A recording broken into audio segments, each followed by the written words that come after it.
Assalamualaikum warahmatullahi wabarakatuh. Selamat pagi buat teman-teman yang ada di kelas B, khususnya untuk guru TK. Hari ini sebelum saya berikan aplikasi pengisian EDS, terlebih dahulu saya akan memberikan tutorial cara penggunaannya. Jadi, aplikasi ini dalam bentuk Word, aplikasi dalam bentuk sederhana. Jadi yang pertama dulu adalah kita mengisi data. Jadi data ini hanya berisi tentang nama sekolah, NPS, kecamatan, kabupaten, provinsi, nama kepala sekolah, nih, nama pengawas, nih, tempat tanggal pengisian kuesioner, dan tahun. Jadi Bapak Ibu tinggal mengisi saja di sini sekolah apa yang Bapak Ibu tempatnya mengajar. Nah, setelah mengisi datanya ini, maka kita lanjut di pengisian standar STTPA. Nah, standar STTPA ini seperti di format Bapak Ibu, saya hanya menyesuaikan format yang sudah diberikan. Nah, pertama adalah pencapaian pertumbuhan dan rekap pertumbuhan anak. Bagiannya, nah di sini kuesioner yang sudah diisi, misalnya di situ di centangnya di sini bagian A adalah di bagian 4, maka di sini kita tulis saja di sini 4. Kalau di centangnya di bagian 3, maka tulis 3. Kalau centangnya di bagian 2, maka kita tulis 2. Ya. Nah, setelah dicentang maka otomatis nilainya akan muncul. Ini nilai per subindikator dan ini nilai indikatornya.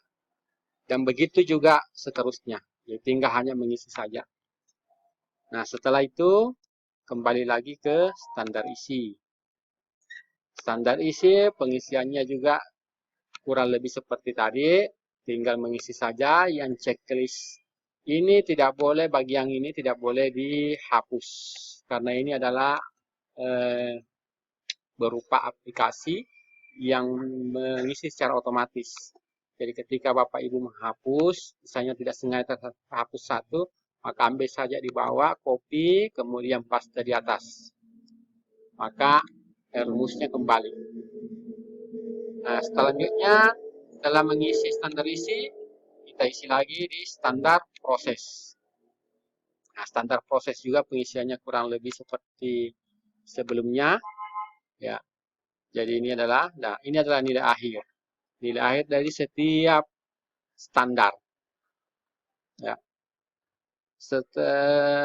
Setelah itu kita kembali PTK. Nah, di PTK ini mungkin sedikit berbeda dengan kuesioner Ibu yang ada. Karena di PTK kuesioner Ibu itu sifatnya adalah satuan pendidikan. Nah, aplikasi ini kan kita menggunakan semua satuan pendidikan khususnya di kelas B yang TK. Nah, untuk menyederhanakan kita ubah saja optionnya. Misalnya kualifikasi ijazah tenaga pendidik. Nah, di sini bukan lagi nama tetapi saya pilih saja jika di sekolah Ibu memiliki semua guru telah ijazah S1, maka pilihannya 4. Misalnya kalau dia ijazahnya S1, maka pilih saja 4. Satu saja.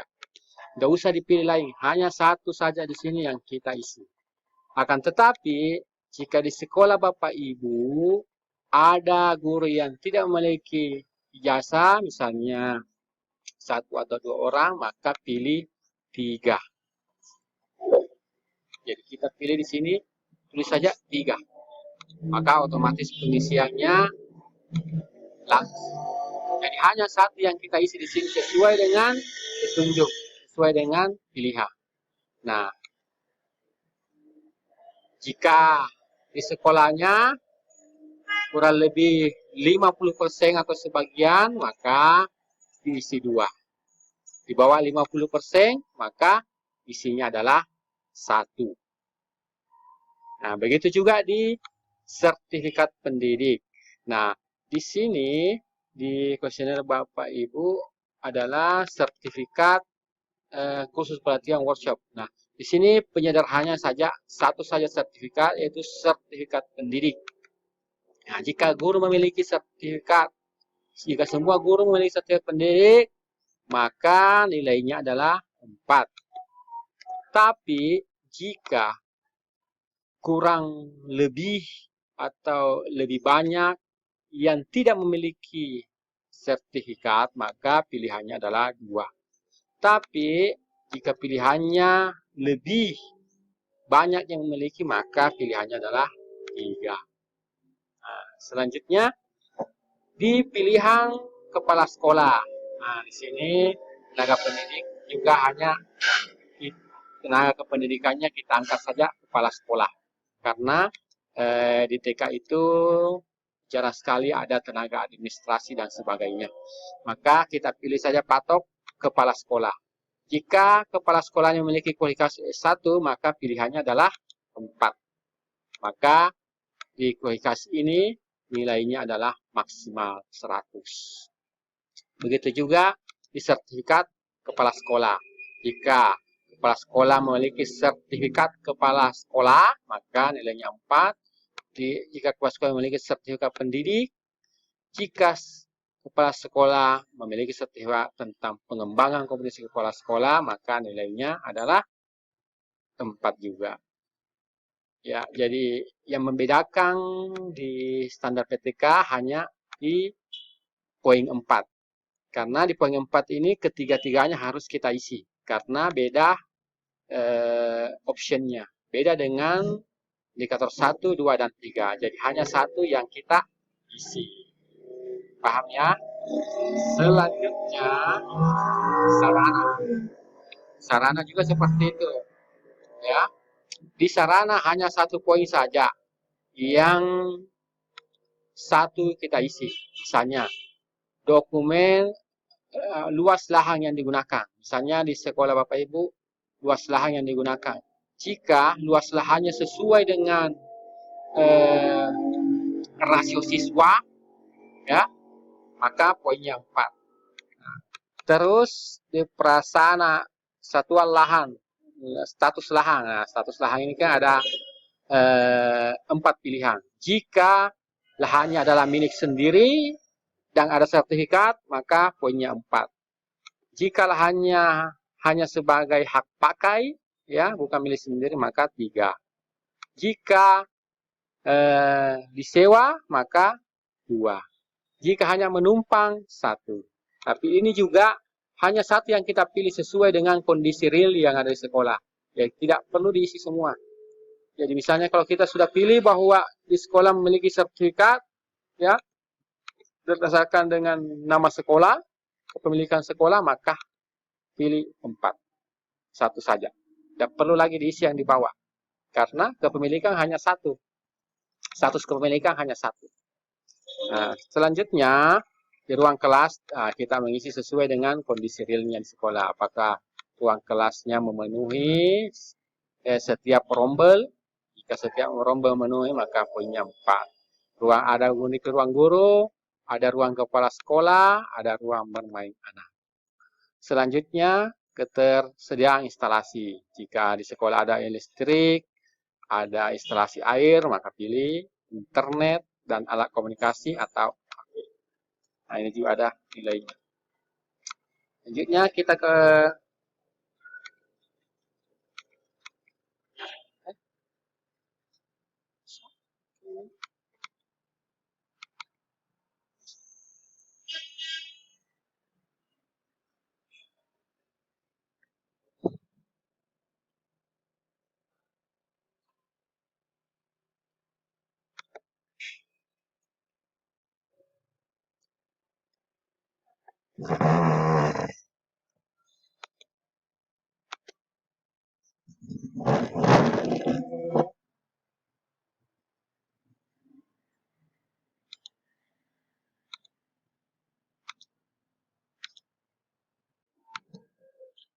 Jadi setelah semua terisi, Bapak Ibu, maka akan muncul hasil EDS dari keseluruhan standar, mulai dari standar 1 sampai standar 8. Adapun hasil EDS-nya ini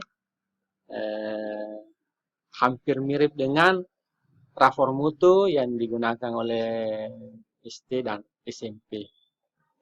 Nah, pertama adalah informasi tentang sekolah, kemudian standar 1 sampai 8, target yang dicapai, capaiannya, kemudian kategorinya. Ini semua terisi secara otomatis.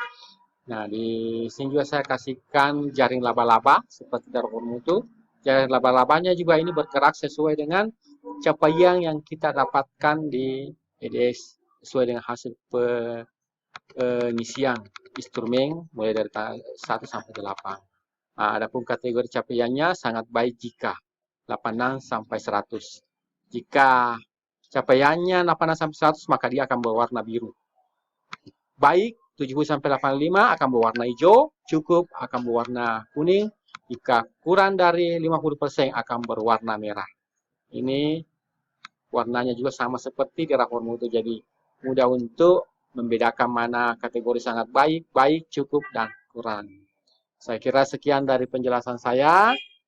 Adapun nanti ketika masih bingung atau masih belum memahami cara penulisannya, bisa japri saya atau telepon saya. Saya akhiri dengan ucapan Assalamualaikum warahmatullahi wabarakatuh. Salam maca.